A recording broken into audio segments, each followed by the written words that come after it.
On this episode of the Layover Live, Gathan Borden stops by for a year in review.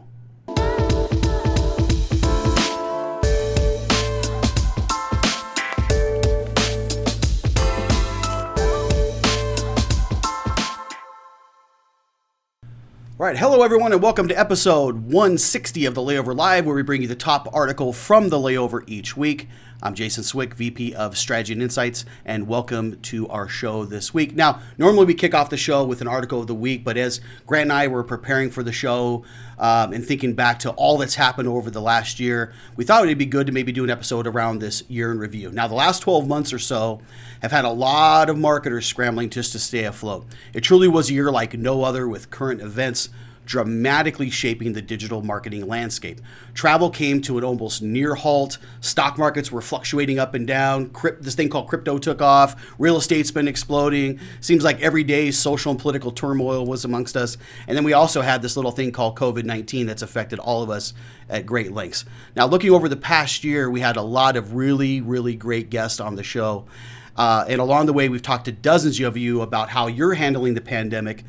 And we have truly seen some really, really amazing things. I mean, we've seen DMOs do everything from really stepping up their game and assisting local businesses in a really, really big way. We've even seen some of you start your own television shows, which is really crazy to think about. But one of the guests that really stood out to us and who always seems to be doing an amazing job and doing creative things in their destination is our friend Gathan Borden, who is the Vice President of Marketing at Visit Lex, who, by the way, recently won an Adrian Award for the top 25 extraordinary minds in sales, marketing, revenue, and optimization. So, Gathan, hopefully didn't embarrass you too much there, buddy, but welcome to the show, man. Always good talking to you. I appreciate that, man. Thanks for having me on the show again. This will be fun. Yeah, you bet. Always a good time. And so I wanted to bring you on, as Grant and I, again, we're talking about this year in review, and no one better else to have on the show because, again, we were talking a little bit of banter before the show about just owning who you are, which I think is important because it makes you unique and attractive to travelers, in my opinion. And when we talked to you last time, I think it was April of last year, we were just kind of entering the pandemic, and you guys are doing some really, really cool things with connecting with your audience. You guys are doing some things around Facebook watch parties, which was very forward thinking and really helped those local businesses along the way. So as it played out for the remainder of 2020, maybe let's just talk about, what Visit, Lex did to kind of navigate through the remainder of 2020. Maybe talk about that a little bit. Yeah, I mean, I think, it's funny when we talk about last year. When I tell people when I think last year, I'm usually really talking about 2019. I'm not even talking about 2020.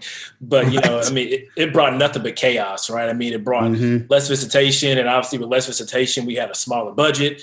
And with the smaller budget came bigger stress. And so that was the challenge for us, right? It's like, how do you market a destination when your marketing budget continues to get cut, month over month, week over week, however you all are set up financially. And so, our biggest pivot, from the marketing side was we shifted our thinking from this 12-month fiscal year, because we're a July to June fiscal year.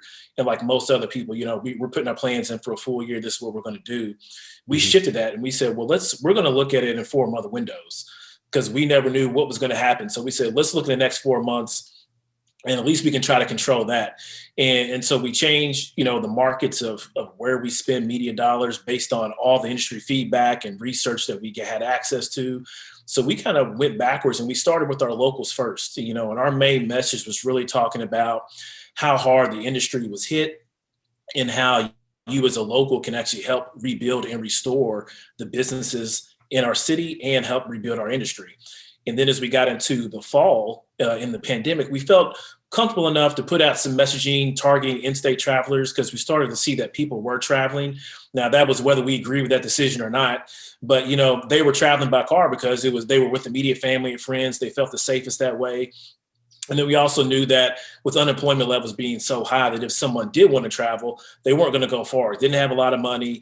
And so they probably weren't going to go far and weren't going to stay a long time. So they were going to probably stay closer to home. So we target those in-state travelers, want to get out of the house, want to get out for the weekend. You've been cooped up with work from home, Zoom meetings, kids are in school, everybody's in the house together. So hopefully people want to get a weekend away. And then as we moved into the winter and then into the spring of this year, now that the vaccines are more available, readily available, we've now started spending money in some of key markets outside of our state to try to bring in some of that visitation. Everything that we've done has been all digital. and we've kept it that way just because we were trying to be prepared for when and if another travel shutdown came, we could pull those media dollars quickly, and then, and not have to lose a whole lot of media placements. And we kept tabs on all the travel sentiment going around. So the messaging we put out there, we wanted to make sure that we weren't tone deaf to the global situation that we were all living in. So we kept a really good eye on travel sentiment. And then, honestly, the past year was really a year of reflection too, because we finally got around to asking questions about why do we create and print some of these materials that we have, do we necessarily need all this stuff? And so it's allowed us to put together some plans to really streamline the work that we're going to be doing going forward in the new year as we try to come out of this mess. Yeah, I like that, looking at this kind of like reflection period, right? Because it'll bring up my next question. But first, before I get into that, I really like how you guys kind of pivoted and said, hey, we're going to kind of take this kind of agile marketing approach where we're going to plan out just a few months ahead because everything's so dynamic. I think it's a smart way to work. I think you're going to see a lot more of that, right? Because we go so heavily invested into these plans and these big bang plans, it's really hard to pivot and move from them. So we sometimes just stay the course because we have so much invested in it, where if we move to these shorter type plans, it allows us to be more agile, allows us to be more flexible with our approaches, allows us to adapt to the changing landscape. And it sounds like you guys are doing that really early, so that's great. But you mentioned the reflection period, so I'd really like to get into then maybe some of the lessons learned, right? Because you talked about, hey, this is a good time to start questioning all the things that we're doing, and I think it's a smart way to work also. So, what did you learn, and what are some of the lessons maybe that you're going to carry forward with your marketing? Yeah, probably two of the biggest things that I've learned. The first one being flexibility, and really flexibility when it comes to the workplace and also just our marketing plans in general. So if you look at it on the workplace side, we had to adjust to go into a 100% work from home environment. Then as the restrictions loosened, we changed it to a hybrid model where people were coming in and out of the office on a rotating basis. And now we're about to get into bringing people back to the office altogether. And so our main goal throughout the entire pandemic was to save staff. Like, we didn't want to lose anybody. So we made it a point of reference to make sure, as a member of our exec team, to make sure that we could shelter some of our staff from things when necessary. But we also worked hard to keep them engaged and have positive spirits throughout those 12 months. And so they enjoyed the ability to work from home, and it showed us that no matter, where we work, we can still be productive. And so that idea of flexibility is one that we'll be implementing more of in new workplace policies. And then in that same vein, as we're adjusting to this new workflow, there were projects that were moving slower than normal. There were emails that were falling through the cracks. And something else that I've learned throughout this pandemic is to have grace.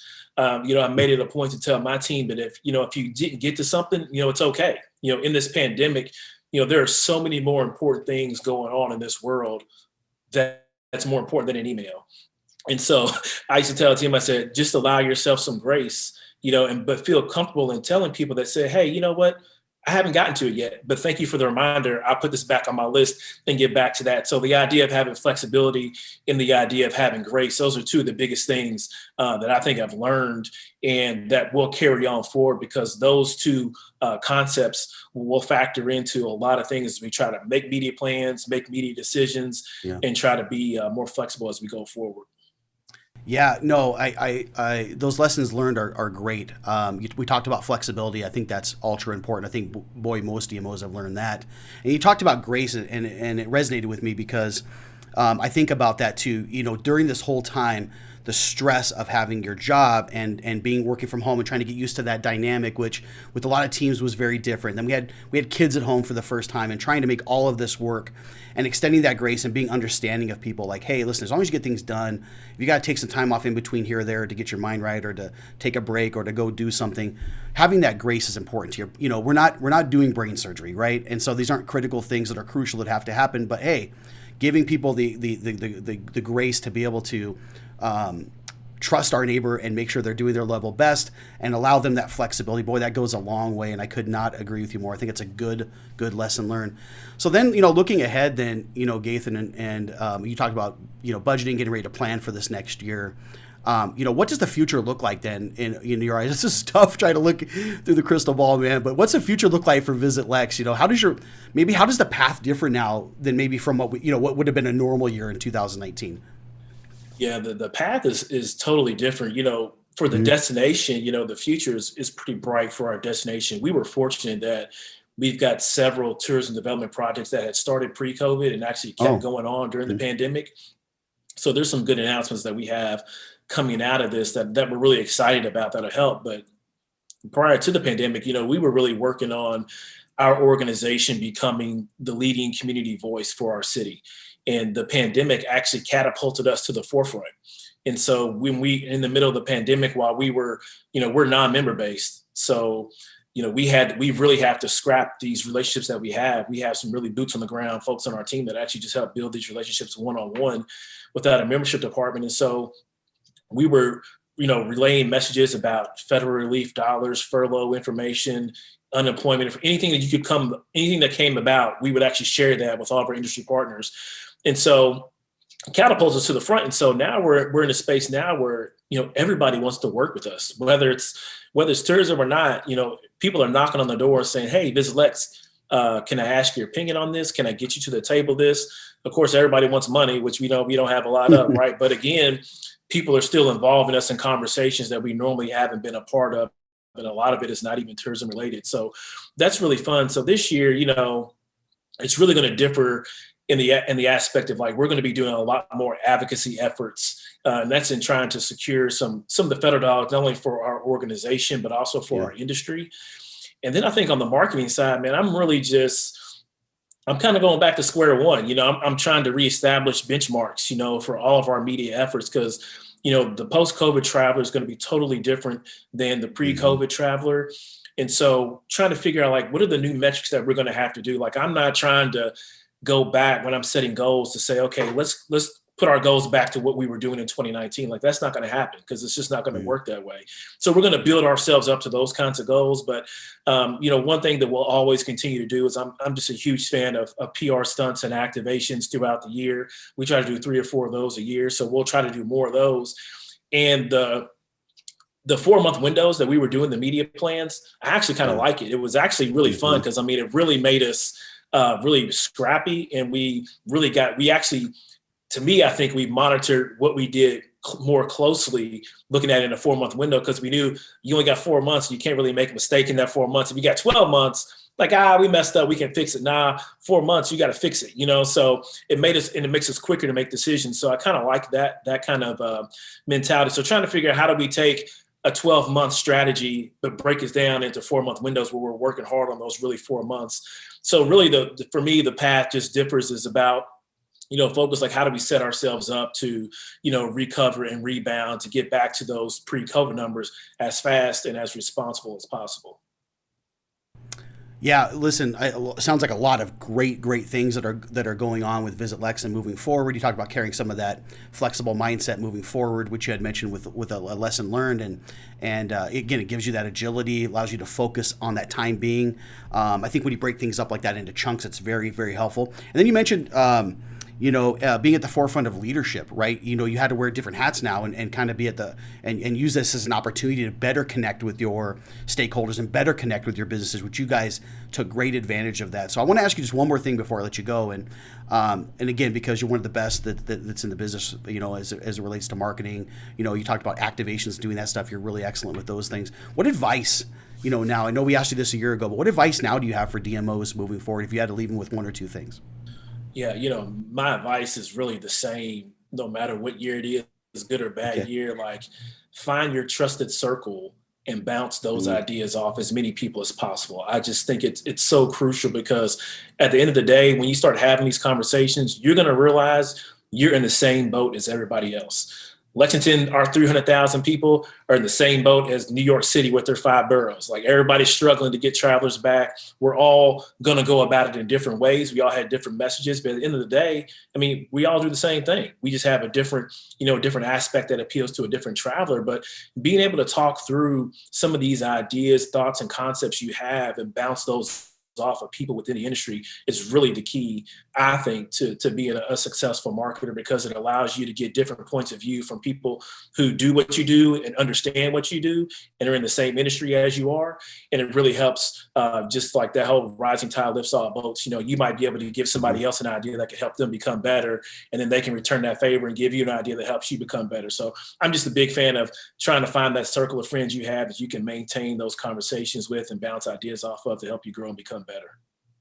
Yeah, I could not agree. I think that's excellent advice. I could not agree with you more. If you think about during this time period, I think the networking and how the travel industry, tourism in particular, has been so open to sharing. I think that's an important thing, right? There's, it's about travel. It's about this infinite mindset, right? Not getting so stuck in your role, but thinking ahead that we're just trying to constantly improve, and you can't do that by yourself. You got to, bouncing ideas off of others and seeing what's going on, I think is great advice. So again, wise words from a wise man. So Gathan, thanks for coming on. Really appreciate it, and good seeing you again. No, I appreciate the time. Thanks for inviting me on the show, man. This was awesome. Thank you. Yeah, you bet. And thanks for tuning in each and every week. If you're not subscribed, please do so now. We're also available on Spotify and iTunes through audio podcast. So thanks, everyone. We'll see you next time. Have a great day.